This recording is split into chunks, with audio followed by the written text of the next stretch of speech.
So we have to start with the 2013 का CSAT RC portion. Let us quickly start that. ठीक है. Passage first. What this is saying, that the subject of democracy has become severely muddled because of the way the rhetoric sounding it has been used in the recent year. जो subject है democracy का वो severely मर्डल्ड हो गया है, मतलब कि अव्यवस्थित हो गया है जो सब्जेक्ट है डेमोक्रेसी का. क्यों ऐसा हो गया है? बहुत ज़्यादा रेटोरिक साउंडिंग हो गया है because of the way the rhetoric sounding it has been used.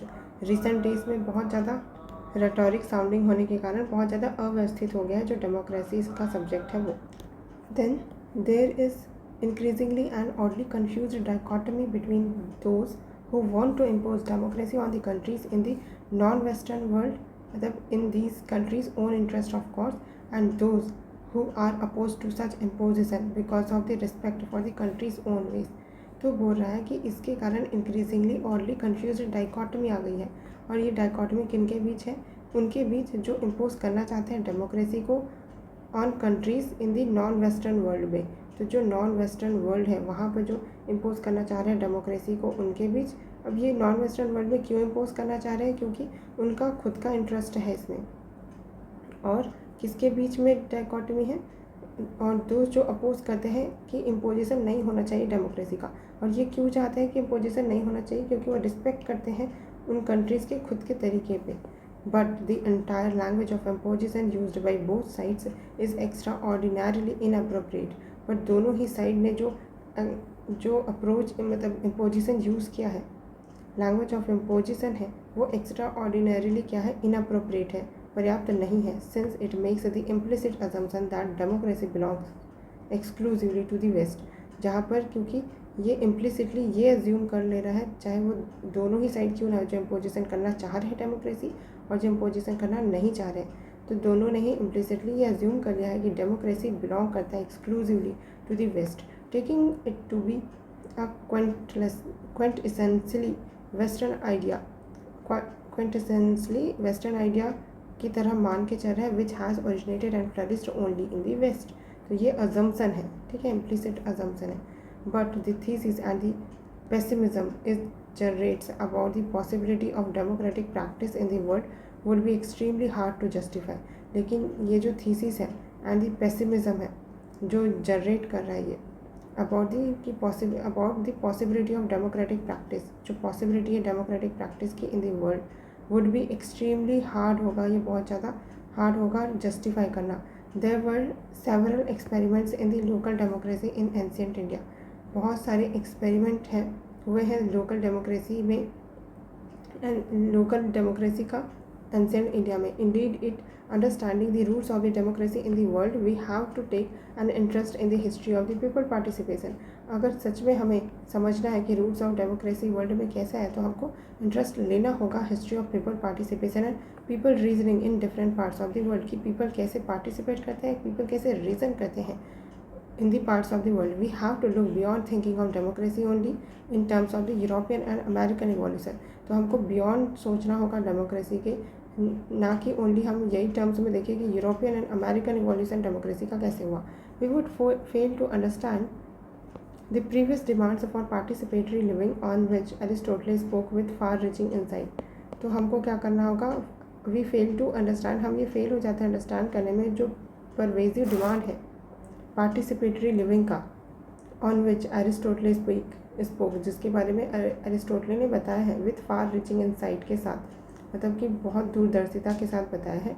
If we take democracy to be kind of specialised cultural product of the waste, तो अगर हम डेमोक्रेसी को समझे कि स्पेशलाइज्ड कल्चरल प्रोडक्ट है वेस्ट का, it can not of course be doubted, ये हम इस बात पर डाउट नहीं कर सकते that institutional structure of the contemporary practice of democracy is largely the product of European and American experience over the last few centuries. हम इस बात को बिल्कुल डाउट नहीं करेंगे जो इंस्टीट्यूशनल स्ट्रक्चर अभी कंटेम्प्रेरी वर्ल्ड में प्रैक्टिस की जाती है डेमोक्रेसी में, वो लार्जली प्रोडक्ट है यूरोपियन एंड अमेरिकन एक्सपीरियंस का over the last few centuries. This is extremely important to recognise since these developments in institutional formats were immensely innovative and ultimately effective. क्योंकि ये extremely important है ये recognise करना कि ये जो डेवलपमेंट है इंस्टीट्यूशनल फॉर्मेट में वो इमेंसली इनोवेटिव है एंड अल्टीमेटली इफेक्टिव भी होंगे। There can be little doubt that there is a major western achievement here, but यहाँ पर बहुत कम ही डाउट है कि इसका मतलब वेस्टर्न अचीवमेंट कम हुआ है, ठीक है, वेस्टर्न अचीवमेंट हुआ है, major western achievement here, that there is a major western achievement here, कि वेस्टर्न को तो अचीवमेंट मिला ही है, ठीक है, वेस्टर्न कंट्रीज़ को। Which of the following is the closest to the view of the democracy के व्यू के क्लोजेस्ट कौन सा है, mention in the above passage, okay. The subject of democracy is modelled due to desire to portray it as a western concept alien to the non western countries. जो subject है democracy का वो modelled है, अवस्थित है, क्योंकि desire है portray करने का western concept as a western concept की तरह और alien to the non western countries. But ऐसा तो नहीं था, पैसेज तो बोल रहा था कि मतलब वेस्टर्न कॉन्सेप्ट है, बट वो पोर्ट्रे वैसा नहीं कर रहा था कि मतलब वेस्टर्न कॉन्सेप्ट है इंटायरली और जो वेस्ट है ओरिजिनेट हुआ है वेस्ट से, ये सब बोल रहा था। और वो भी अजम्पशन की बात कर रहा था कि हम अज्यूम करते हैं कि ये एक्सक्लूसिवली वेस्टर्न कॉन्सेप्ट है, बट यहाँ पर तो बोल रहा कि डायरेक्टली कि डिज़ायर है हमारा कि पोर्ट्रे कर रहे हैं हम वेस्टर्न कॉन्सेप्ट की तरह, तो नहीं, ये तो नहीं हो सकता। The language of imposition of democracy is inappropriate. There is however a need to consider this concept in the backdrop of culture of own ways and of non western societies. जो लैंग्वेज है imposition का of democracy वो inappropriate है बोल रहा है, language imposition का democracy का इनअप्रोप्रिएट है बोल रहा है। There is however a need, और नीड है कंसिडर करने की the concept in the backdrop of the culture of own ways of non western society. यहाँ पर थोड़ा इशू है, बट बाकी ऑप्शन देख लेते हैं। While democracy is not essentially a western idea, while जो डेमोक्रेसी है वो इसेंशियली वेस्टर्न आइडिया नहीं है, belonging exclusively to the west, the institutional structure of the current democratic practices has been their contribution. यही तो बोल रहा था मैसेज भी कि भले ही जो डेमोक्रेसी वो इसेंशियली वेस्टर्न आइडिया नहीं है, लेकिन जो अभी जो हम लोग फ्रेमवर्क प्रेजेंट में यूज़ करते हैं वो उन्हीं का ही कॉन्ट्रीब्यूशन है। एंड डी बोला कि नन ऑफ दिस स्टेटमेंट, तो ये होगा नहीं, and this is the more appropriate, more apt, right, तो C will be the answer. And then with reference to the passage the following assumptions have been made. क्या assume किया जा सकता है? First, many of the non western countries are unable, non western countries है many of unable to have democracy because they take democracy to be specialized culture product of the West. नहीं, ऐसा तो नहीं है कि नॉन वेस्टर्न कंट्रीज अनेबल है। Western countries are always trying to impose democracy on the non western countries. Always, ऐसा कोई certainty के साथ तो पैसेज बोल नहीं रहा था कि वेस्टर्न कंट्रीज फोर्स कर रही है करके। हाँ, वो इम्पोज करना चाह रही है क्योंकि उनका इंटरेस्ट है, लेकिन हमेशा ही ये करना चाह रही है ऐसा नहीं था, ठीक है। तो हम तो ये दोनों ही अज्यूम नहीं कर सकते, तो neither one not two, right. Next passage, corporate governance is based on the principles such as conducting the business with all integrity and fairness, being transparent with regard to all transactions, making all the necessary disclosures and decisions, complying with all the law of the land, accountability and responsibility towards the stakeholders, and commitment to the conducting business in an ethical manner।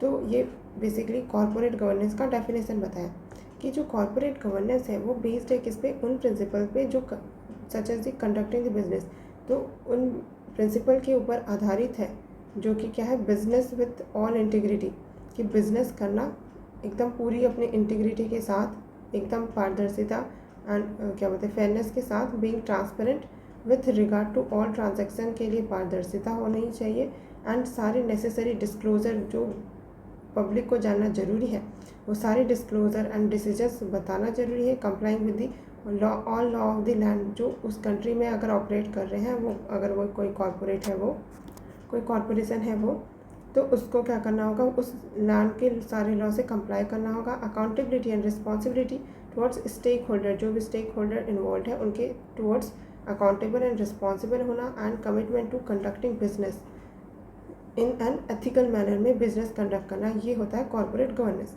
Another point which is highlighted on the corporate governance is the need for those in control to be able to distinguish between what are personal and corporate funds while managing a company.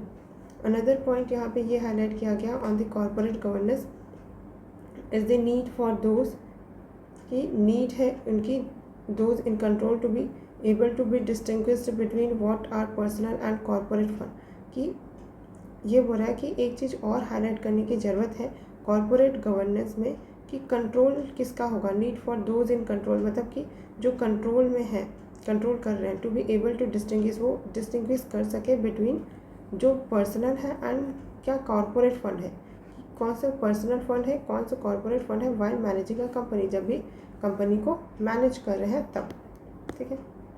Fundamentally there is a level of confidence that is associated with a company that is known to have good corporate governance.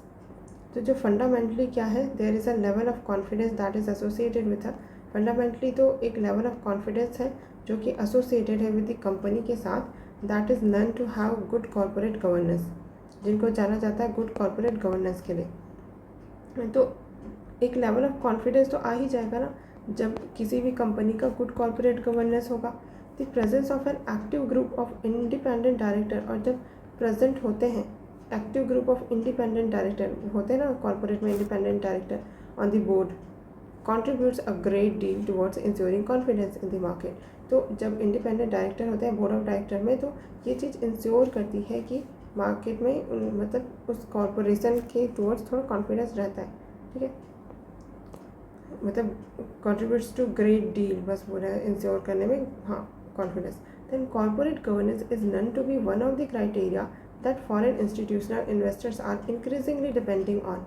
तो corporate governance एक one of criteria है जो foreign institution है, जब उनको invest करना होता है किसी कॉर्पोरेशन दूसरी कंट्री के, तो इंक्रीजिंगली वो डिपेंड करते हैं उन पर कॉर्पोरेट गवर्नेंस कैसे है उस कॉर्पोरेट का, on deciding on which companies to invest in. तो इन्वेस्टर्स इस तरीके से डिसाइड करते हैं। वन ऑफ क्राइटेरिया ये होता है कि क्या उस कंपनी का कॉर्पोरेट गवर्नेंस सही है या नहीं।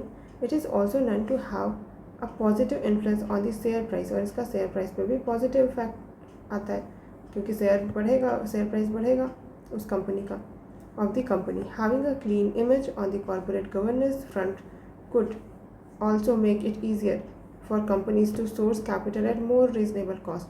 तो अगर क्लीन इमेज होगा किसी कंपनी का, तो उनके लिए बहुत ईजी हो जाएगा ऐसे कंपनीज के लिए कि वो कैपिटल सोर्स कर सके मोर रीजनेबल कॉस्ट में। Unfortunately corporate governance often becomes the centre of discussion only after the exposure of a large scam. तो अनफॉर्चुनेटली जो कॉर्पोरेट गवर्नेंस है वो तभी हाईलाइट या फिर डिस्कशन में आता है जब कोई लार्ज स्कैम होता है। अब देखते हैं पैसेज का question. According to the passage which of the following should be the practice और practices in good corporate governance में कौन सी प्रैक्टिस और प्रैक्टिसेस होनी चाहिए, ठीक है। Okay, company should always comply with the labour and tax law of the land. Company से comply करना चाहिए, बोल भी तो रहा था पैसेज की, all law of the land से कंप्लाई करना चाहिए। Then second, every company in the country should have government representative as, हर कंट्री के हर कंपनी में गवर्नमेंटल रिप्रेजेंटेटिव होने चाहिए one of the independent director के रूप में on the board to ensure transparency. नहीं भाई, गवर्नमेंट रिप्रेजेंटेटिव क्या करेंगे वहाँ, ऐसा पैसेज में भी नहीं बोला था। और फिर ये तो बल्कि और इनएफिशिएंसी लीड करेगा ना, क्योंकि बहुत सारे ये ब्लॉकेज आ जाएंगे। फिर then the manager of the company should never invest in personal fund in the company. Manager है कंपनी का, उसको कभी इन्वेस्ट नहीं करना चाहिए personal fund of the company में। क्या ही बोल रहे हैं, one only will be the correct, right.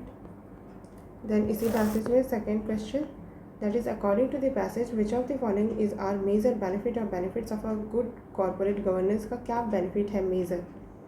पहला, good corporate governance leads to increase in the share price of the company. अगर गुड कॉर्पोरेट गवर्नेंस होता है तो इंक्रीज होता है शेयर प्राइस। हाँ, ये बात तो सही है कि यही तो बेनिफिट है ना, इसलिए तो क्लीन इमेज में बना के रखते हैं good corporate governance. But clean image बोला था शेयर प्राइस, लेट्स सी। हाँ, पॉजिटिव इन्फ्लुएंस होता है शेयर प्राइस में।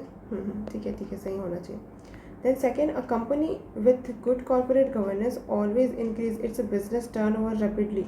टर्नओवर रैपिडली बढ़ेगा बोल रहा है, मतलब इसमें लॉट ऑफ इशूज़ है इस स्टेटमेंट में। तो कि कंपनी है का गुड गवर्नेंस हुआ तो हमेशा ही इंक्रीज़ होगा। एक भी केस में ऐसा अगर गुड कॉर्पोरेट गवर्नेंस के बावजूद उसका बिजनेस टर्नओवर नहीं बढ़ा और वो भी रैपिडली नहीं बढ़ा, तो ये स्टेटमेंट गलत हो जाएगा। तो that will be wrong. Second तो रॉन्ग है, हटा देते हैं इसको। एंड फर्स्ट इज़ करेक्ट, तो दोनों में ही है फर्स्ट तो। थर्ड देख लेते हैं, good corporate governance is the main criteria for the foreign institutional investors के लिए। तो जो गुड कॉर्पोरेट गवर्नेंस है तो इसमें ये हमने देख लिया था, that should be correct. Share price of the company leads to increase in the share price of the company and then a company with good corporate governance always increase its business turnover rapidly. नहीं, हम बोल नहीं सकते कि company corporate governance है वो हमेशा ही increase करेगी बिजनेस टर्नओवर रैपिडली अगर गुड कॉर्पोरेट गवर्नेंस में, तो नहीं। देन थर्ड बोल रहा है कि गुड कॉर्पोरेट, अब सेकेंड एलिमिनेट कर देते हैं तो 1 3 या तो 1 होना चाहिए, तो 1 तो सही है। थर्ड देख लेते हैं, good corporate governance is the main criteria. Main criteria है बोल रहा है for the foreign institutional investor when they decide to buy a company. जब भी फॉरेन इन्वेस्टर्स डिसाइड करते हैं किसी कंपनी को बाय करने का, तो गुड कॉर्पोरेट गवर्नेंस है वो मेन क्राइटेरिया। बट हमने पैसेज में पढ़ा था कि क्या पढ़ा था कि वन ऑफ द क्राइटेरिया है गुड कॉर्पोरेट गवर्नेंस, है ना, अगर इन्वेस्टर को इन्वेस्ट करना है, तो that is not main criteria. तो 1 only will be the correct, और ऑप्शन तो हमारे पास है, तो 1 only will be correct. Next passage, malnutrition most commonly occurs between the ages of the 6 months and 2 years।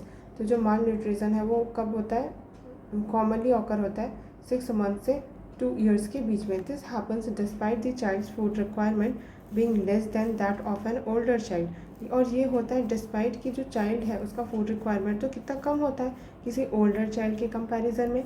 Mall nutrition is often attributed to poverty, और often क्या होता है कि अगर कोई बच्चा माल नरिश्ड है तो ये ऑफनली हम किस चीज़ को एट्रीब्यूट करते हैं, पॉवर्टी को, कि गरीब है इसलिए तो उसको न्यूट्रिशियस फूड नहीं मिल पा रहा है।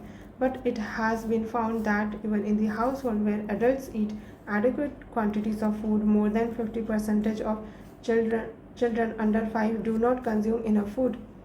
तो क्या है कि हमने ये पाया कि जो हाउस होल्ड है जहाँ पे एडल्ट है वो एडिक्वेट क्वान्टिटीज़ ऑफ फूड ले रहे हैं, more than 50% of the children under 5, जो अंडर 5 चिल्ड्रन है उससे मोर देन 50% ले रहे हैं, do not consume enough food, वो सही से कंज्यूम नहीं कर रहे हैं इनफ फूड।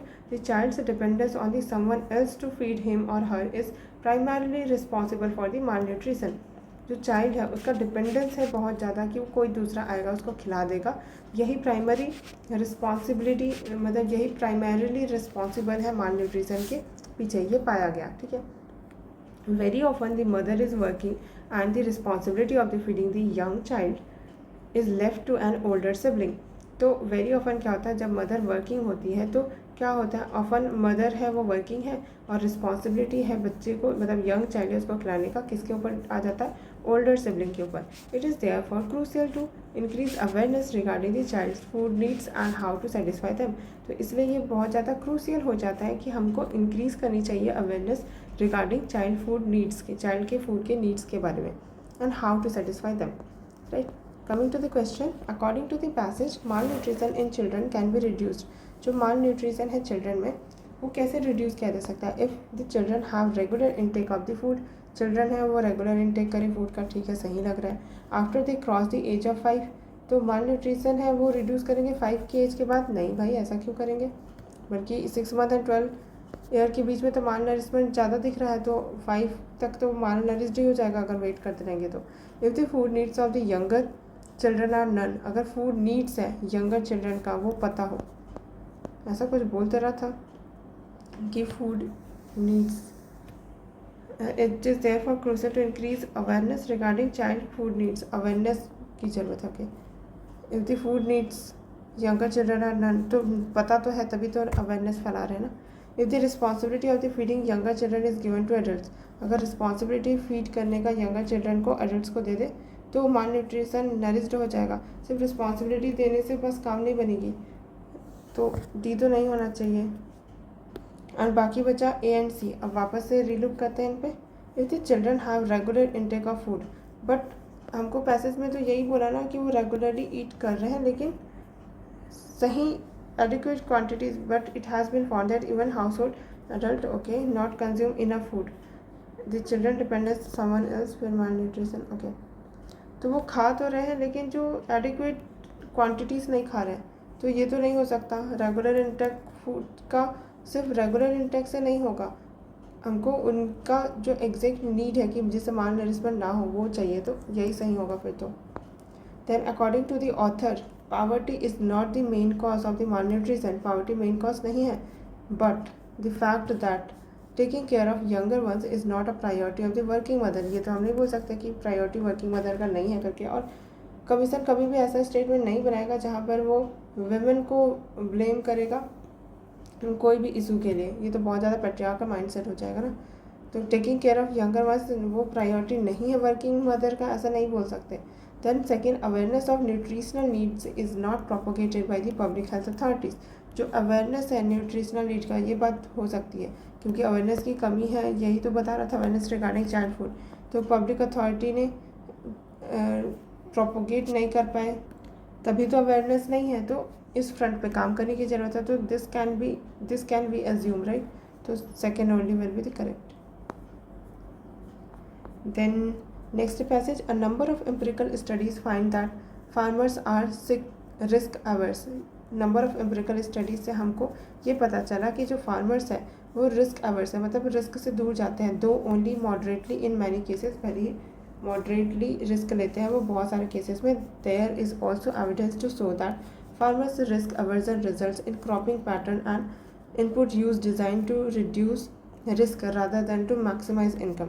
तो और ये चीज़ हमको एविडेंट हो भी रही है कैसे, कि जब फार्मर है उसका जो रिस्क अवर्जन है वो कम है। कैसे? रिजल्ट्स इन उनकी क्रॉपिंग पैटर्न को अगर हम देखें और जो इनपुट वो यूज़ करते हैं, डिज़ाइन किया गया है जो रिस्क करने के लिए, रिड्यूस रिस्क रादर देन, ना कि वो रिड्यूस रिस्क करना चाहता है, ना कि प्रॉफिट मैक्सिमाइज करना चाहता है, ना कि इनकम मैक्सिमाइज करना चाहते हैं।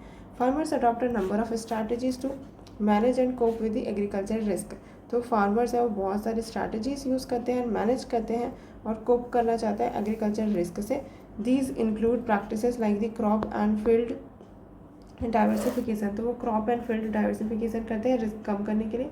नॉन फार्म एम्प्लॉयमेंट करते हैं, storage of stock, strategic migration of the family members. तो स्ट्रैटेजिकली माइग्रेशन भी करते हैं। ये सब क्यों कर रहे हैं फार्मर्स? रिस्क कम करने के लिए। There are also institutions ranging from the share tenancy to concept. तो और भी इंस्टीट्यूशंस हैं जो रेंज करता है शेयर टेनेंसी से लेकर कंसेप्ट तक का। Extended family and informal credit agencies. One major obstacle क्या है to risk sharing by the farmers is that the same type of risk can affect a large number of farmers in the region. तो क्या है one of the major obstacle? तो risk sharing जो है farmers का, अगर वो risk share कर रहे हैं तो क्या होगा, एक मेजर ऑब्स्टेकल की सेम टाइप ऑफ रिस्क है वो लार्ज नंबर ऑफ फार्मर्स को उस रीजन के अफेक्ट कर देगा। ठीक है, अगर वो शेयर कर रहे हैं रिस्क को। तो empirical studies shows that traditional methods are not adequate. और ये बता रहे हैं कि एम्पिरिकल स्टडी से ये चीज़ हमको पता चलेगी जो ट्रेडिशनल मेथड्स है अब वो एडेक्वेट नहीं है, पर्याप्त नहीं है। Hence there is a need for policy intervention. तो ऐसे जब बोलते हैं ना कि क्या की नीड है तो उसको अच्छे से हाईलाइट कर लेना, क्योंकि इससे कोई ना कोई एक स्टेटमेंट पक्का बना होगा। ठीक है, hence there is a need for policy intervention की ज़रूरत है, स्पेशली क्या measures that cut across geographical regions. और ऐसे पॉलिसी की ज़रूरत है जो कि कट अक्रॉस करे जोग्राफिकल रीजन्स को, मतलब एक किसी स्पेसिफिक जोग्राफी से लिंक्ड ना हो।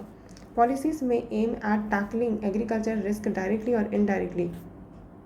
जो पॉलिसीज़ हैं वो हो सकता है कि वो एम करे, aim at tackling agricultural risk को टैकल करने का एम करे डायरेक्टली और इनडायरेक्टली, चाहे वो डायरेक्टली करे या इनडायरेक्टली करे।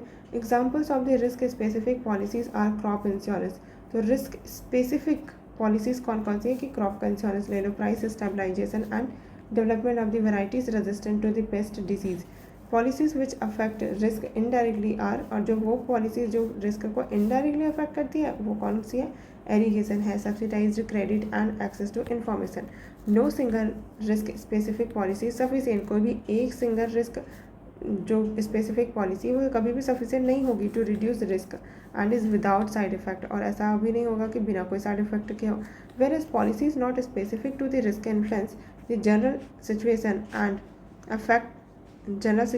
Affect risk only indirectly. तो जो जनरल सिचुएशन है and affect risk only indirectly ही अफेक्ट करेगा। Crop insurance as a policy measure to tackle agriculture risk directly. जो क्रॉप इंश्योरेंस है, क्रॉप इंश्योरेंस एक पॉलिसी मेजर की तरह ये क्या करती है? To tackle agriculture risk directly. तो क्रॉप इंश्योरेंस है वो एक पॉलिसी मेजर है जो एग्रीकल्चर रिस्क को डायरेक्टली देखता है। Deserves careful consideration in the Indian context, और केयरफुली कंसिडर किया जाता है इसमें इंडियन कॉन्टेक्स्ट में and in many other developing countries, because the majority of the farmers depend करते हैं रेनफेड एग्रीकल्चर पे and many years yield variability होती है, वो प्रीडोमिनेंट कॉज उसका होता है because of their income instability का मेन रीज़न रेनफेड होने के कारण ही होता है। तो एजुकेशन वाला पॉलिसी होनी चाहिए, ठीक है, क्रॉप इंश्योरेंस वाला, ठीक है।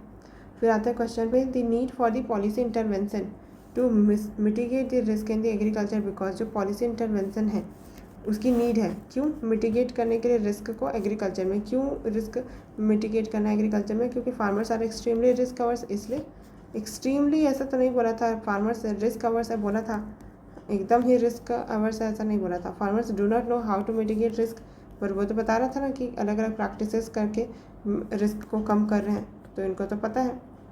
ऐसा वाला स्टेटमेंट बहुत बार बना है यूपीएससी ने कि इनको नहीं पता, हमको अवेयरनेस ही नहीं है, इनको पता ही नहीं है क्या करना है टाइप का। भाई पता है, भाई पता है।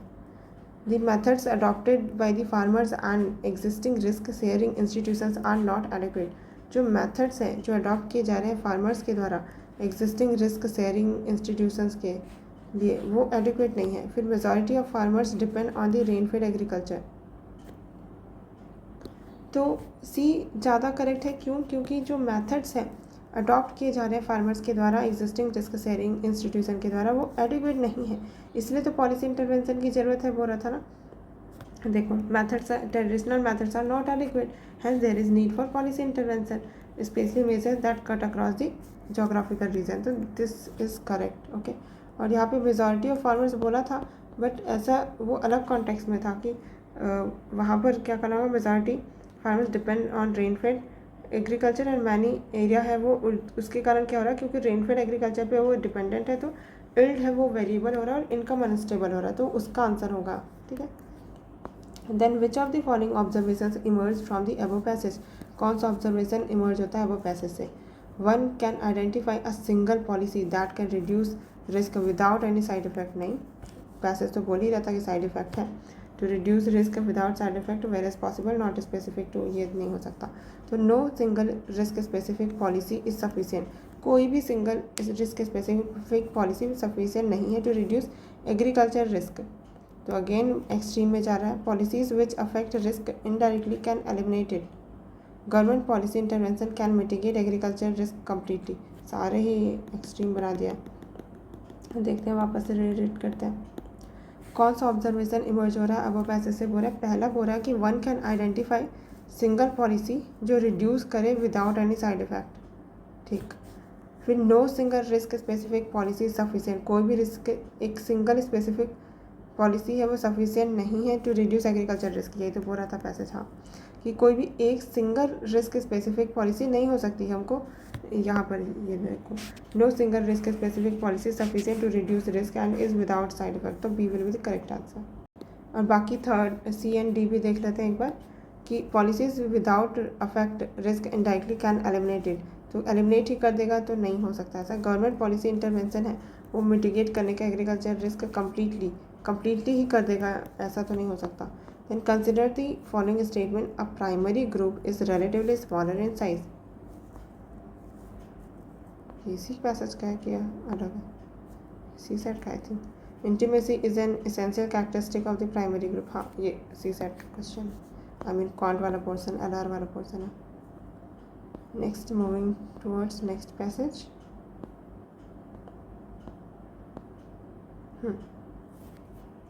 सो नेक्स्ट पैसेज रीड करते हैं। Financial market in India have acquired greater depth and liquidity over the years, जो फाइनेंशियल मार्केट है इंडिया की उसने एक्वायर किया है greater depth and liquidity over the years, ज़्यादा डेप्थ एंड लिक्विडिटी एक्वायर कर लिया है over the years. Study reforms since 1991 have led to growing linkage and integration of the Indian economy and its financial system with the global economy, तो जो financial market है India का उसने greater depth and liquidity over the years क्या की है, acquire की है, क्योंकि स्टडी रिफॉर्म जब हुए सिंस 1991 से, तो जिसके कारण हमारा जो लिंकेज है एंड इंटीग्रेशन है इंडियन इकोनॉमी से, मतलब इंडियन इकोनॉमी का financial system of the global economy से वो बढ़ता गया। Weak global economic prospects and continuing under uncertainties in the international financial market therefore have had their impact on the emerging market economies। तो बता रहा है कि कैसे अगर वीक ग्लोबल इकोनॉमिक प्रॉस्पेक्ट है और वो वहाँ पे कंटिन्यू अनसर्टिनिटीज़ चल रही है इंटरनेशनल फाइनेंशियल मार्केट में, तो देयरफॉर इसका इम्पैक्ट इमर्जिंग मार्केट इकोनॉमीज़ के ऊपर भी होगा, क्योंकि अब ग्लोबल इकोनॉमी से लिंक्ड हो चुकी है इमर्जिंग मार्केट इकोनॉमी, ठीक है, तो इसका इम्पैक्ट होगा। Sovereign risk concerns particularly in the euro area affected financial markets for the greater part of the year. जो सोवरेन रिस्क कंसर्न है, जिस भी कंट्री है उनका सॉवरेन रिस्क कंसर्न है, वो पर्टिकुलरली हम यूरोपियन एरिया की बात कर रहे हैं, जहाँ पर अफेक्ट करता है affected financial markets for the greater part of the year का, तो फाइनेंशियल मार्केट को अफेक्ट करती है। With the contagion of the Greece sovereign डेब्ट प्रॉब्लम स्प्रेडिंग टू इंडिया।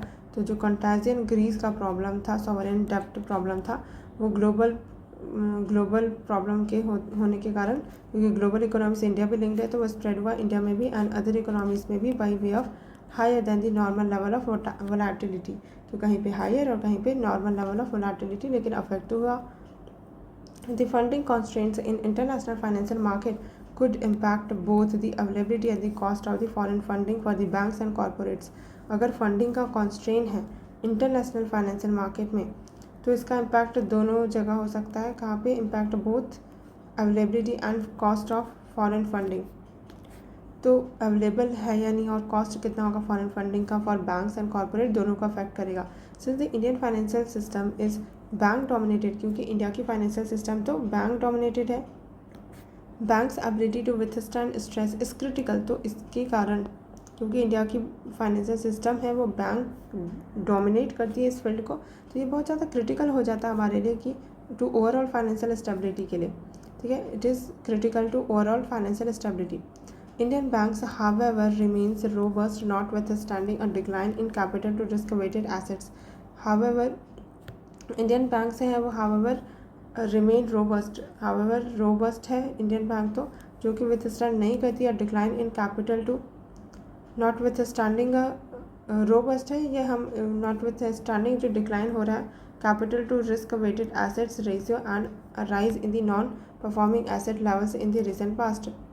फिर capital adequacy levels remain above. जो कैपिटल एडिक्वेसी है कि कितना कैपिटल आप सेव करके रख रहे हो टू फाइट दी जो रिस्क वेटेड एसेट है उसके अगेंस्ट, तो capital adequacy levels remain above the regulatory requirement से ज़्यादा ही रहता है कैपिटल एडिक्वेसी तो बैंक्स का, इंडियन बैंक्स का। The financial market infrastructure continues to function without any major disruption. और जो फाइनेंशियल मार्केट इंफ्रास्ट्रक्चर है, तो फाइनेंशियल मार्केट इंफ्रास्ट्रक्चर है वो कंटिन्यू कर रही है फंक्शन करना बिना किसी मेजर डिस्ट्रप्शन के। With further globalization, consolidation, deregulation and diversification of the financial system, the banking business may become more complex and riskier। तो जैसे जैसे और ज़्यादा ग्लोबलाइजेशन होगा, कंसोलिडेशन होगा, डीरेगुलेशन होगा, डाइवर्सिफिकेशन होगा फाइनेंशियल सिस्टम का, तो जो बैंकिंग बिजनेस है वो और ज़्यादा कॉम्प्लेक्स हो जाएगा और ज़्यादा रिस्की हो जाएगा। Issues like risk and liquidity management and enhancing skill therefore assume greater significance. तो इसलिए इशूज़ जैसे कि जो रिस्क है, लिक्विडिटी मैनेजमेंट है और इन्हांस करना अपना स्किल, ये सब ज़्यादा सिग्निफिकेंस होगा, ये सारे ज़्यादा सिग्निफिकेंस अज्यूम कर लेंगे, ठीक है। अकॉर्डिंग टू द पैसेज, कितना क्वेश्चन है इसमें? 4 क्वेश्चन है एक ही में, okay. According to the passage, the financial markets in the emerging market economies including India had the adverse impact in recent days due to. Passage के according जो financial market है इन इमर्जिंग मार्केट्स इकोनॉमीज़ में including India, वो उनमें adverse impact देखने को मिल रहा है रिसेंट ईयर में। क्यों? क्योंकि वीक ग्लोबल इकोनॉमिक प्रॉस्पेक्ट है, क्या बोल रहा था, weak global economic prospect and continuing uncertainties in the international market, therefore हो सकता है, तो फर्स्ट शुड बी करेक्ट। तो वीक ग्लोबल इकोनॉमिक प्रॉस्पेक्ट है, इसलिए एडवर्स इम्पैक्ट देखने को मिल रहा है इमर्जिंग कंट्रीज़ में। Then uncertainties in the international financial market, ये भी सही है। सॉवरेन रिस्क का concern in the euro area, तो सॉवरेन रिस्क का कंसर्न है, इसके कारण भी एडवर्स इम्पैक्ट देखने को मिल रहा है। Then bad monsoon and the resultant crop loss, ये तो नहीं था, 4 तो हट ही जाएगा। इनमें से होना चाहिए, एंड 1 और 2 सही है। थर्ड देखते हैं, sovereign risk concern in the euro area. तो उसके लिए वापस से वो यूरो एरिया वाले पे जाता है, क्या बोल रहा था वहाँ पर, therefore have had their impact on the emerging market economy. Sovereign risk concern particularly euro area में अफेक्ट कर रहा है financial markets for the greater part of the year. Okay, ज़्यादा टाइम तक का ईयर का तो वो अफेक्ट कर रहा है, तो ये भी सही होना चाहिए फिर तो, क्योंकि ईयर के ज़्यादा टाइम तक तो सॉवरेन रिस्क का कंसर्न है वो अफेक्ट कर ही रहा है, तो 1, 2 and 3 करेक्ट होना चाहिए। Then the Indian financial market are affected by global changes mainly due to, जो इंडियन फाइनेंशियल मार्केट है वो अफेक्ट हो रहा है ग्लोबल चेंजेस से। मेनली क्यों हो रहा है, increase inflow of remittances from abroad, ऐसा कोई बात ही नहीं हुआ पैसेज में रेमिटेंसेज का। Enormous increase in the foreign exchange reserve, ये भी नहीं है। Growing capital linkage and growing global linkage and integration of the Indian financial market, हाँ ये बोल सकते हैं, क्योंकि बहुत ज़्यादा लिंक्ड है तो ग्लोबल चेंजेस है वो इंडिया को भी अफेक्ट करेगा। Then contagion of the Greece sovereign डेब्ट प्रॉब्लम, तो जो ग्रीस वाला है वो वन ऑफ द इशू है, सिर्फ यही बस नहीं है जिसके कारण ग्लोबल चेंजेस होगा, ठीक है। तो सी मोर कॉम्प्रहेंसिव ऑप्शन है पैसेज का, पैसेज के ज़्यादा चीज़ों को ये कवर कर रहा है, ये तो सिर्फ स्पेसिफिकली ये बता दिया है, तो नहीं, C will be the correct answer. Then according to the passage in the Indian financial system, bank की जो एबिलिटी है विथस्टैंड करने के स्ट्रेस को वो क्रिटिकल है to ensure overall financial stability because Indian financial system is, क्यों Indian financial system की जो बैंक की स्टेबिलिटी विथस्टैंड करने की वो बहुत ज़्यादा क्रिटिकल है, क्योंकि जो इंडियन फाइनेंशियल सिस्टम है वो control by the government of India, ऐसा तो less integrated with the bank, control by the Reserve Bank of India, dominated by the bank, क्योंकि बैंक ज़्यादा डोमिनेट कर रहे हैं इसलिए क्रिटिकल है ना। Then next question, risk and liquidity management assumes more importance in the Indian banking system in future. जो risk है एंड लिक्विडिटी मैनेजमेंट है वो अज्यूम करता है ज़्यादा इंपॉर्टेंस इंडियन बैंकिंग सिस्टम में in future due to further globalization होगा इसलिए, फिर more consolidation and deregulation of the financial system, further diversification of financial system, more financial inclusion in the economy. तो 4 तो नहीं है, क्लियरली 4 नहीं है कि फाइनेंशियल इंक्लूजन होने से इकोनॉमी में थोड़ी हो जाएगा, कि रिस्क एंड लिक्विडिटी मैनेजमेंट है वो ज़्यादा इंपॉर्टेंस इंडियन बैंकिंग सिस्टम में, तो इसका तो फाइनेंशियल इंक्लूजन का कोई लेना देना ही नहीं है इस पैसेज के, ये तो ग्लोबल इकोनॉमी ये सब की बात करें, तो 4 तो नहीं होगा, 4 हटाते हैं। फर्स्ट सेकंड सही है, और ये लग भी रहा है कि फर्दर ग्लोबलाइजेशन होगा तो रिस्क बढ़ेगा ना, and more consolidation and D regulation होगा फाइनेंशियल सिस्टम का, एंड इसलिए तो रिस्की हो जाएगा। फिर further diversification of the financial system और डाइवर्सिफाई होगा, तो 1, 2, 3 तीनों करेक्ट होगा। फिर नेक्स्ट पैसेज, ओके यहाँ से बाद में करते हैं।